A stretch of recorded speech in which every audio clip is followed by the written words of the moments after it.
Hello, hello. So, ngayon, papakita natin sa video na to kung paano pagkuha ng derivative. So, start muna tayo sa magulo sulat. Start muna tayo sa kung paano ba, ano ba yung isa sa mga interpretasyon ng derivative. So, kung mapapansin natin dito, is meron akong drawing na graph. Gamitin natin yan para pakita yung ano ba yung interpretation ng derivative. So, sabi dito sa graph, meron tayong itong color green na to, siya yung y is equal to function of x. And then, kuha tayo ng isang point mula dito sa graph na to at point x. And then, kukuha tayo mula sa point x, ng isang point na may layo na delta x mula sa kanya. Yan. So, ang point na yun ay ito. Ang point na yun ay x plus delta x, syempre. Kasi delta x na yung layo mula kay x.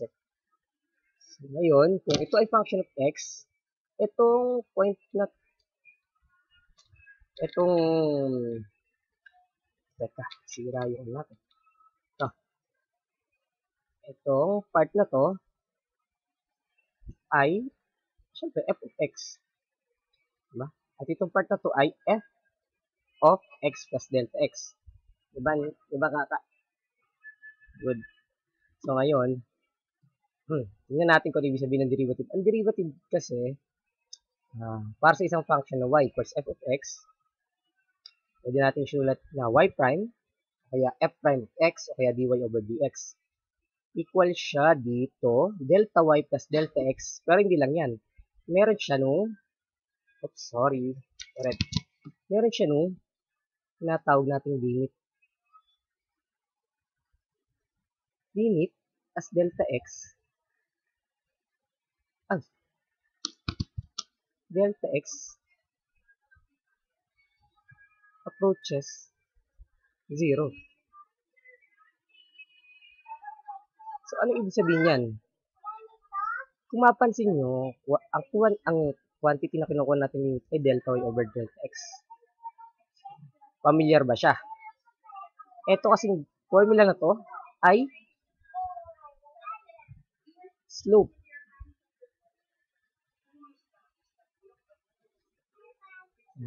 Siya yung slope. Siya yung slope ng line. Drawing tayo ng line. Dilaw na lang. Na dadaan mula dito sa points na to.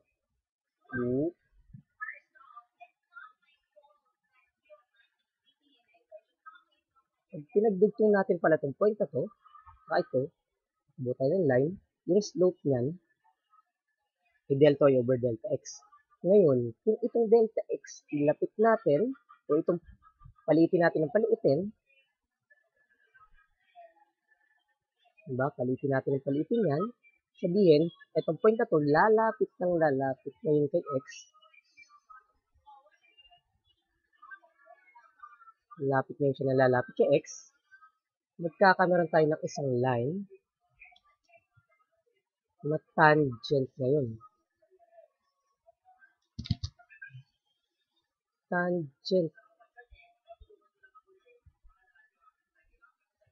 Tangent siya dyan.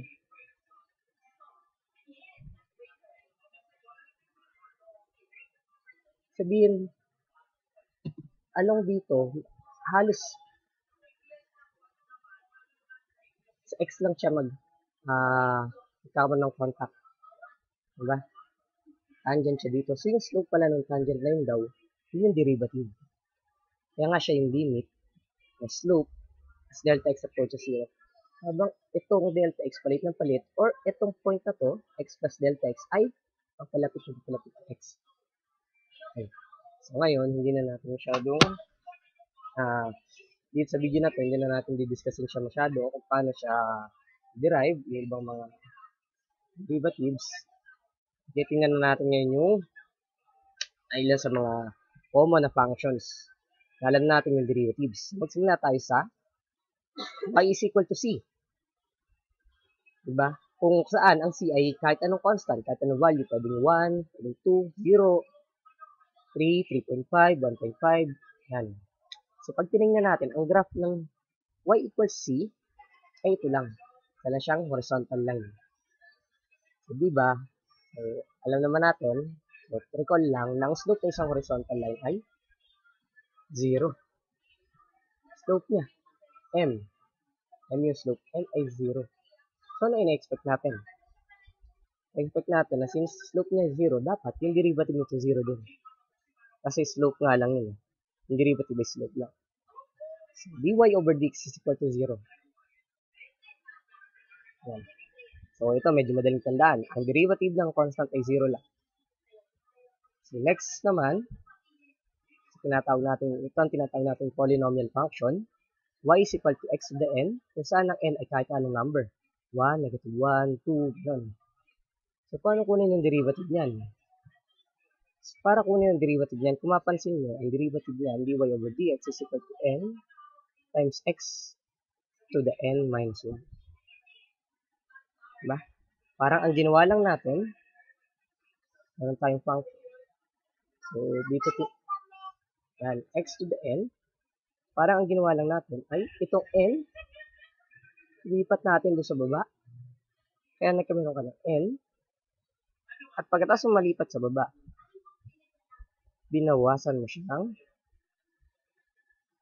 1 yung exponent. So, ganun lang yun. Ganun yung ginagawa dyan pag polynomial function. Y is equal to x to the n. Oh, hindi naman siya, in general pala, polynomial kasi polynomial is in integer. Dito, y is equal to x to the n. So, ini number yan. Kahit hindi siya integer, pwede. Then, sunod tayong functions. Meron tayo, ito, pinagsama ko na. Kasi madali lang naman derivative sila. Y is equal to e to the x. At y is equal to ln of x. So, ang derivative ng y is equal to e to the x ay, surprise, siya lang din. E to the x lang din. Hindi siya nagbago. At, ang derivative daw ng y is equal to ln of x ay, diba, mukhang complicated na function, pero ang derivative niya lang pala ay simple 1 over x. So, ganun lang kasimple. Pag po ng derivative ng dalawang. So, isang logarithmic, isang exponential. So, bigay tayo ng konting illustrations. Pangit na sulat. So, una-una, function y is equal to 2. So, ang 2, isang constant lang yan. Diba? So, ang derivative niyan is 0. 0 yung derivative niya. Then, next example ay y is equal to x to the 5. So, mapansin nyo pala dito, ginamit yung notation ay dy over dx, dito y prime. So, wala siyang problema, wala nang pinagkaiba yan. Yes, siya. Dito naman, siyang function, isang x, variable x, naka-raise sa isang constant.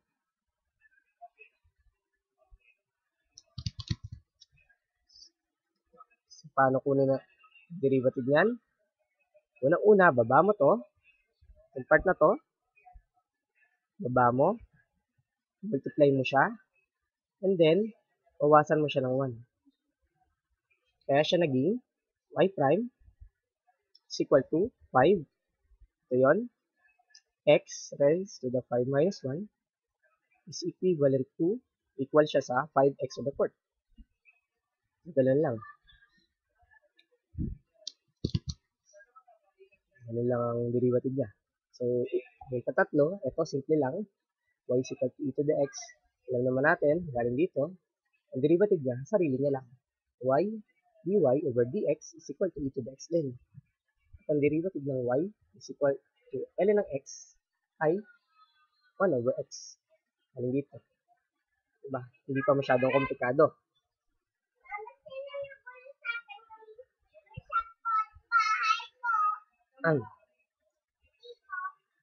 Ngayon, another example lang nilagay ko. Number 5, y is equal to e. So, anong derivative niya? Iniisip nyo na e pa din? Hindi. Kasi ang e ay isang constant, di ba? Hindi naman siya nakaraise sa kahit na anong variable. Hindi kagaya nito. Ang e natin dito nakaraise sa isang variable x. Di ba? Yung e dito, hindi naman siya nakaraise sa isang variable x. Nakaraise siya, ang exponent niya lang ay 1 na isang constant din. So, ito ay isang constant function. Y is equal to e. Y is equal to constant pa rin yan. Diba? Ito ay constant. Hindi siya constant. Yan. Ang sulat ko. Constant lang siya. So, ang derivative niya, dy over dx ay 0 pa din.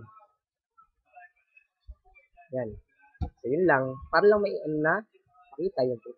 Na ito is e raised to isang variable. So, yun. So, yan yung ilang mga illustrations. So, ibang mga illustrations, siguro practice na lang. At ito naman is mga simpleng mga functions pa lang. Actually, marami pa ibang functions. Meron derivative. Pa tayong circular functions or trigonometric functions. Meron pang inverse trigonometric. Meron pa tayo ng hyperbolic functions, inverse hyperbolic. Marami pa. Ngayon, punta naman tayo dito sa sunod na pakita natin, which is paano ba kinukuha yung derivative ng isang function na galing sa dalawang functions. So, namig sabihin ko doon. Sabihin meron tayong isang function, f of x, g of x, saka h of x. Tandaan natin na yung functions, meron siyang 5 na operations na pwedeng gawin sa kanya. Pwede natin siyang i-add, i-subtract, i-multiply, i-divide, o panlima yung composition. Composition function. So, dito sa video na to, papakita natin kung paano itong unang 4. Kasi itong number 5, composition, is may isang rule siya na kailangan natin gamitin. Mas matututunan natin. So, unang-unang operation is yung addition. Addition ng functions. So, kung meron tayong f of x, g of x, h of x na mga functions, sabihin natin na yung h of x ay makukuha kapag pinag-add natin yung dalawang functions na f of x at saka g of x. So, h of x is equal to f of x plus g of x. So, pag kinuha natin ang derivative ng h of x, equal lang siya sa derivative sa total ng derivative. So, parang wala lang. Halos pare-pares lang natin lagyan ng prime. Pare-pares lang natin kinuha ang derivative. Diba? Tapos pinag-add lang natin.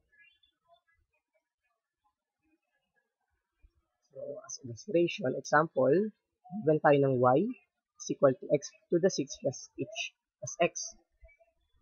So, dito sa function na to, makikita natin na ang x to the 6 at saka x ay dalawang functions na ang form ay x to the n. Diba? So, dito, ang gagawin natin,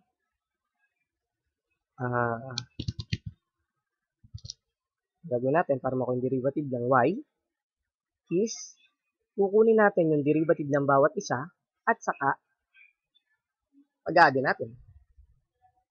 Diba? Pag-add natin. So, ngayon, kunin natin derivative ng x to the 6 plus yung derivative ng x raised to the 1. Kasi ang x, ang exponent niya talaga, meron siyang exponent na 1 dyan. X to the 1. Kasi nga, any number raised to 1, eh, yung number na yun pa rin. So, x is equal to x raised to the 1. So, para lang makita natin na ang exponent niya ay 1. Dito, dinagyan siya ng 1. Pagdating dito, magiging derivative ng y with respect to x ay magiging, gaya ng ginawa natin, yung exponent ibababa, and then, babawasan ng isa. Kaya naging 6x raised to the 6 minus 1. Then, ganun din dito. Yung exponent na 1, bababa. and then babawasan ng isa. Kaya magiging 6x to the 5 plus x to the 0. Kaya lang, itong x to the 0, tatandaan natin lagi, equivalent siya sa 1. Kaya ang final answer natin dyan ay 6x to the 5 plus 1. QED. Quite easily done. So, sa pang-emphasize natin, papakita natin ito na derivative pala ng x ay 1 lang. So, magandang tandaan yan. Pampabilis yan. Pag nakakita ka kagad derivative ng x, 1 kagad yun. Okay? So, tapos na tayo sa addition. Paano naman kung subtraction? Okay? Ano ito? Pag subtraction, para addition lang din yan eh. Ganun lang din. Kukunin mo lang din yung derivative ng bawat isa, tapos subtract mo lang din. Diba? Kung ang h of x is equal to f of x minus g of x, ang mangyayari is h prime ng x, o derivative ng x ay derivative ng f of x minus derivative ng g of x. So, illustration, yung same na function kanina,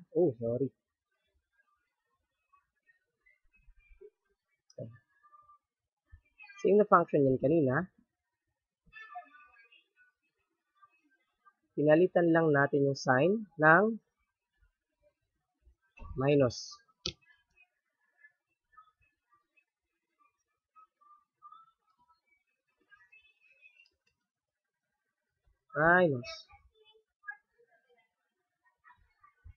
So, kagaya ng ginawa natin kanina, kunin natin yung derivative nito. Yung derivative daw ng y with respect to x ay equal sa derivative ng x to the 6 minus yung derivative ng x, which is ang x ay equivalent sa x to the y. So, kagaya lang din ng kanina, sagot, parehas sa parehas yung halos. Etong 6, baba mo dito. Baba mo yung 6, dahil minus mo ng 1. Baba mo yung 1, minus mo ng 1. Kaya naging 6x to the 5 minus 1. Diba? Again, ang derivative ng x ay 1 lang. Pag tinignan mo, yung previous example, diba? Halos parehas lang yung ginawa, diba? Is nagbago nga lang yung sign, yun lang yung nabago. Yung minus lang siya. So, ito yung sagot. And QED, quite easily done. Okay. So, tunod tayo na operation, multiplication. Ito, medyo may iba na siya. Medyo mahaba-haba na to. Tingnan natin. Sabihin natin, may isang function, h of x, na makukuha natin pag pinag-multiply natin yung dalawang function. So, h of x is equal to f of x plus times g of x. So, ang derivative niya, kung hindi siya derivative ng f of x times derivative ng g of x. Dito, separate natin kukunin yung derivatives nila. Mapansin mo, unang-una, h of x is equal to, una natin ang derivative muna yung isang function. F prime of x times g of x. Tapos, yung isang function naman ang kukunan natin ng derivative. G prime of x times f of x. Tapos, pagsasama natin silang dalawa, pag-a-add natin. So, kung h of x is equal to f of x times g of x, derivative daw ng h of x or h prime of x is equal to f prime of x times g of x plus f of x times g prime of x. So, illustration natin. So, dito, magbago tayo ng context sa given. Sabihin natin y is equal to x times ln of x. Okay. Dito sa to, mapansin natin yung x ay nakamultiply sa isang function na ln of x. So, itong x, pwede natin siyang sabihin na dito sa given na to, na siya yung f of x. Diba? Dito sa function, sa given na to, ang ln of x ay siya yung g of x. Okay. Ngayon, paano ko yung derivative niyan? So, ang derivative niya, dy over dx, ay equivalent or equal siya sa, kaya sinabi ko kanina, kunin muna natin yung derivative ng isa, f of x, so ito yon. Multiply natin siya sa g of x. Sa g of x natin ay ln of x, plus, yung f of x, yung kaninang kinunan natin ng derivative, hindi natin kukunan ng derivative ngayon, x, at yung kaninang hindi natin kinunan ng derivative, siya naman ang kukunan natin ng derivative ngayon. So, ngayon, simplify natin, dy over dx. Ano? Ang derivative ng x ay 1. Ha? So, times ln ng x plus x times derivative daw ng ln of x. So, nakalimutan natin. Ulit tayo dito. Ang derivative ng ln of x ay 1 over x lang. So, ang derivative daw, so yun, 1 times 1 over x. So, x times 1 over x ay 1 lang. At ang 1 times ln of x ay ln of x. So, yun yung sagot. Diba? Simple lang. Ngayon, punta tayo sa division. Medyo dumami na. Lumaki na. Medyo komplikado. Titingnan, pero hindi naman talaga ganun kakomplikado. Pag nasanay na. Sabihin natin meron tayong function h of x is equal to g of f of x over g of x. Yun. Oh, yan. Ang derivative daw niya ay, kasi natin, kaparehas lang. Parang tinreat natin siya multiplication, no? Tingnan nyo, parehas lang siya. Kaya lang, ang pinagkaiba niya, ito, yung sign naging negative. Diba? And, nagkameron tayo ng divisor. Yung divisor sa original function, in-square lang natin. Ganon. So, ang h prime of x is equal to f prime of x times g of x minus f of x g prime of x over g of x quantity squared. Para matandaan nyo kung nasan yung minus, ang minus, lalabas siya kapag kinuha natin yung derivative yung nasa ilalim. Diba? G of x yung nasa ilalim, di ba? So, kinuha natin yung derivative niya, g prime of x, nagkameron siya ng negative. Ha? Hindi lang galing yun. Kasi naging negative. Diba? Parehas siya halos. Diba? So, yung diferensya, yung sign. Okay. So, illustration natin. Meron tayong function y is equal to x over ln of x. Diba? Ito lang yun eh. Ginawa lang natin division. Sabihin natin na dy over dx is equivalent to, so hindi ko na i-detalye, f prime of x, kagaya lang din naman yan ito eh. Diba? Ito lang din yun eh. Pinalitan mo lang eh. Ginawa mo lang negative. Ayun oh.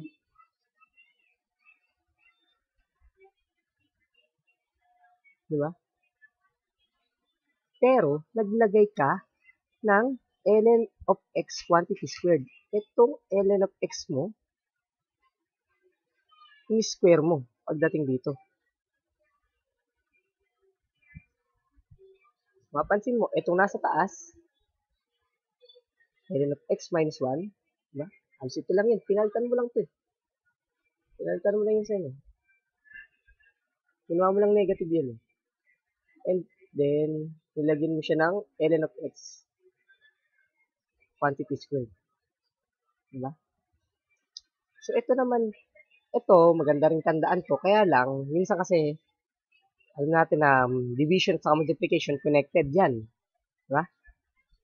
Paano siya naging connected? Ito kasi pwede natin sabihin na, ito minsan technique to. Magandang pakita na technique niya. Minsan mas madaling gamitin to.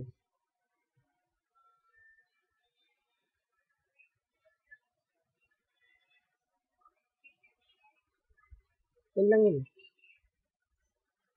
Diba? F of x over g of x ay equal. Diba? Equal lang siya dito. F of x times yung inverse. Diba? Ng g of x. Multiplicative inverse. G of x raised to the negative 1. Diba? So, naging multiplication na siya ngayon. Hindi na siya division. Minsan, mas madaling gamitin ito. Kesa dito. Diba? Paano siya, so, gawin natin tong example na to. Gamit to. Diba? Y is equal to, ito natin, x over ln x.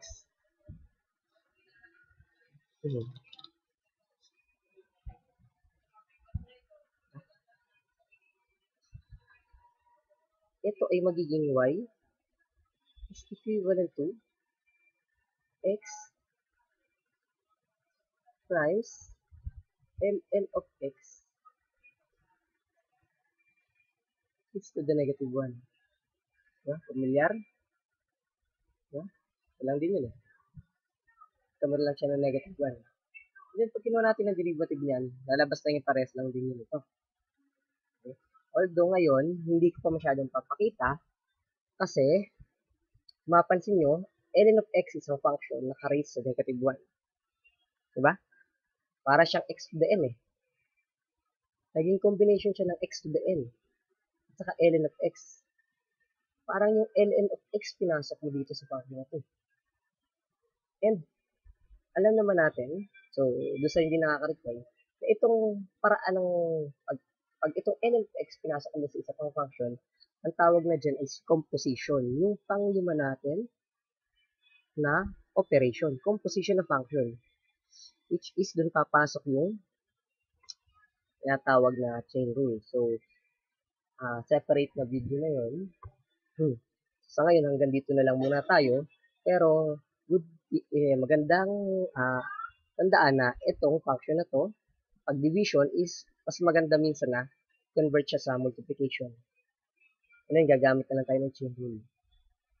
So, itong example na to, babalikan natin ito sa tinalakay natin yung chain rule. Sa ngayon, hanggang dito lang muna itong operations. Hanggang fourth lang muna, which is division. So, ngayon, siguro maganda magbigay tayo ng other illustrations. Ano? Ano make clear?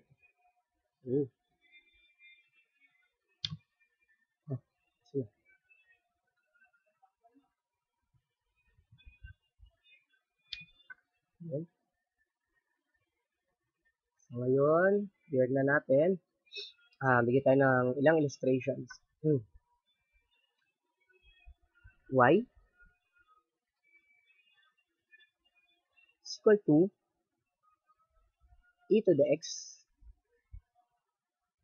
plus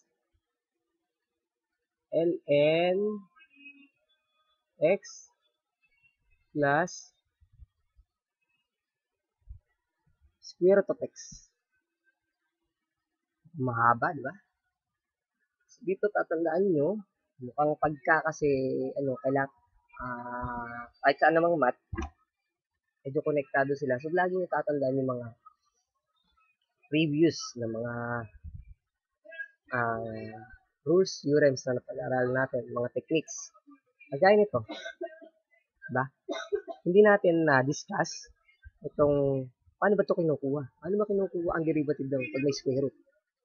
Diba?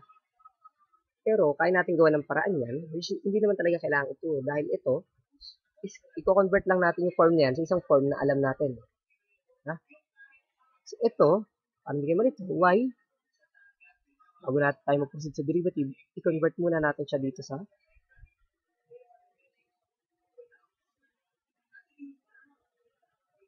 form na x raised to the 1 half.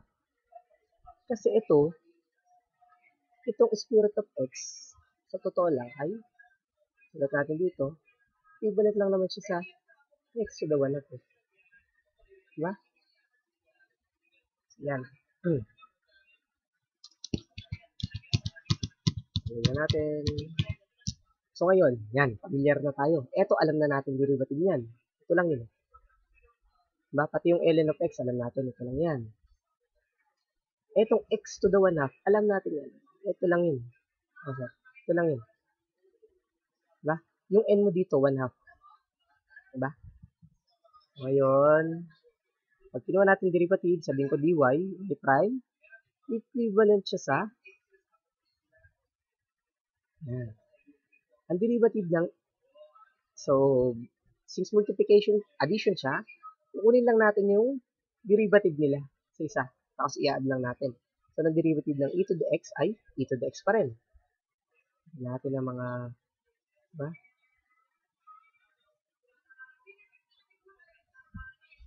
Diba? Ang derivative ng e to the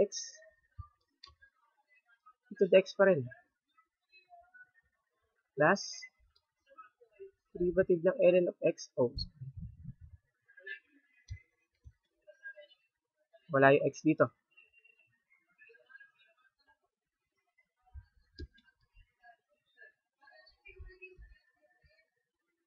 Yan, sorry. Ngayon, derivative ng ln of x ay 1 over x lang. Diba? Yan yun. Plus,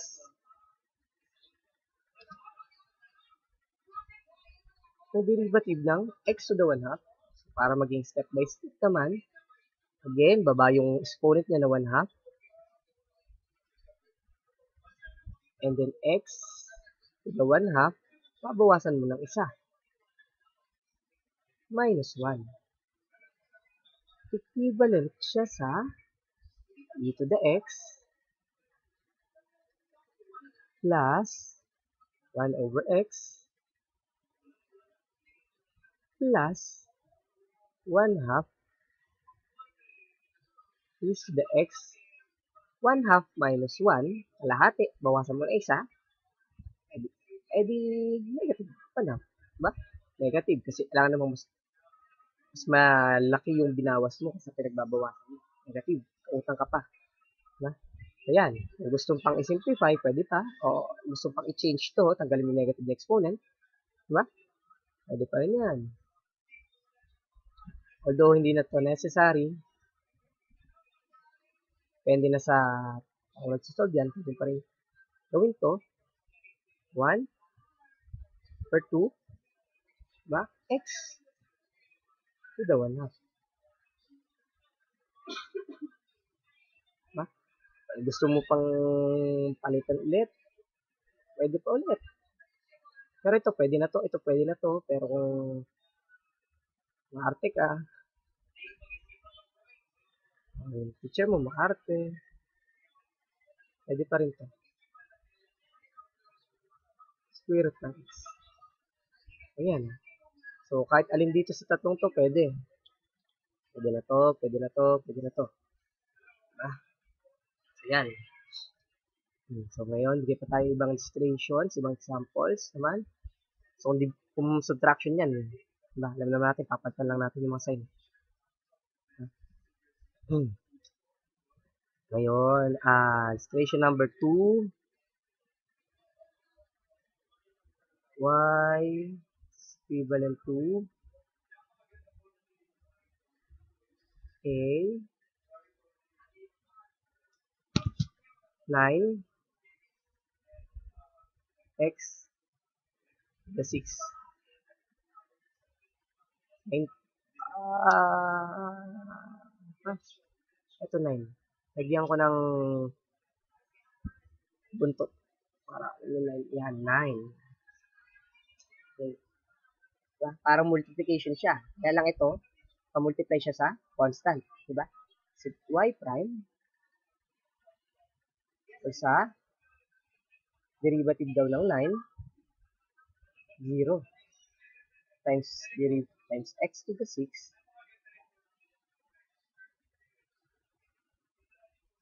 plus 9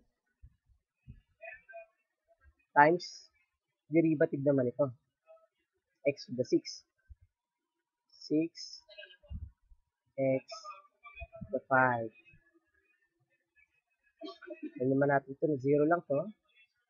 So, magiging siyang 9 times 6 times x to the 5, 54 x to the 5. Which is isa pa sa mga theorem na ito na kapag ka daw meron kang constant, multiply ka lang sa constant. Diba? Pwede mo lang kunin yung, pwede mo ilabas to. Kagaya na ginawa natin dito. Ito, diba, may 9. Naiwan yung 9, tapos kinuha mo lang yung derivative niya. Ito, x to the 6. Ganun lang yun. Another example. Para bang, example number 3, y is equal to 2 ln of x. So, ang derivative niyan, y prime, isa. Yung 2, okay na yan, as is na yan, pag siya nakamultiply, isa pang, as a constant na 2, as is na yan. Then, kunin mo na lang yung derivative. Labas mo na siya, multiply mo lang siya sa derivative ng function. Diba? Yan lang yan. Equivalent siya sa 2 times 1 over x. Equivalent sa 2 over x. Okay. Ganun. Pag may constant, makamultiply siya sa constant, para mo, diba? Dito mo siya na walang constant, kunin mo yung derivative, then saka mo multiply ng constant. Parang ganun lang yan. Okay, another example. Para malinaw.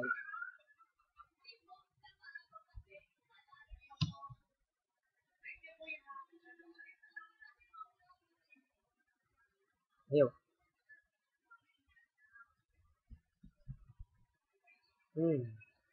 So, ang example na tayo. Fourth example. Y is equal to 5 over x. 5 over x.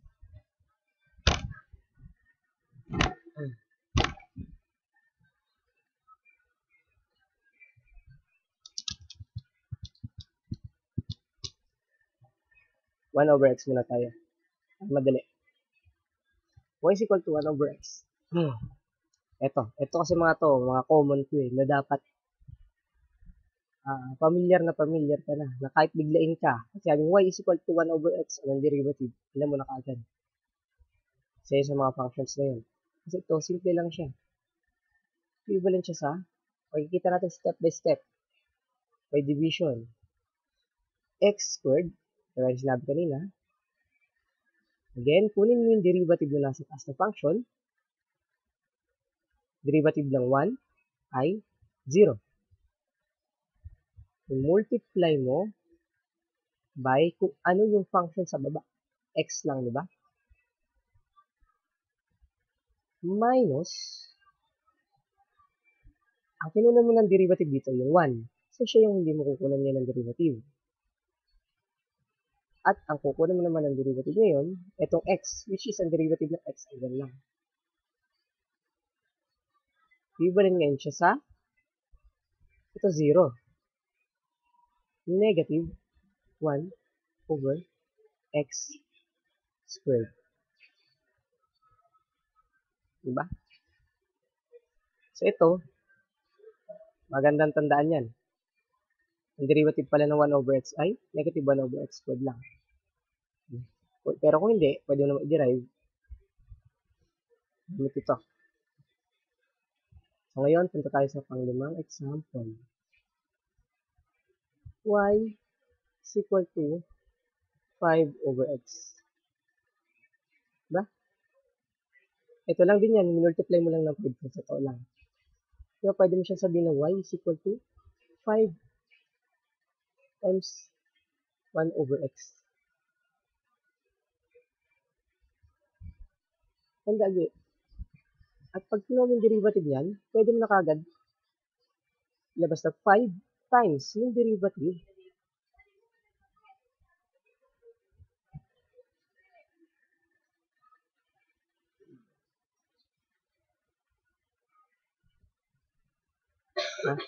Derivative ng 1 over x.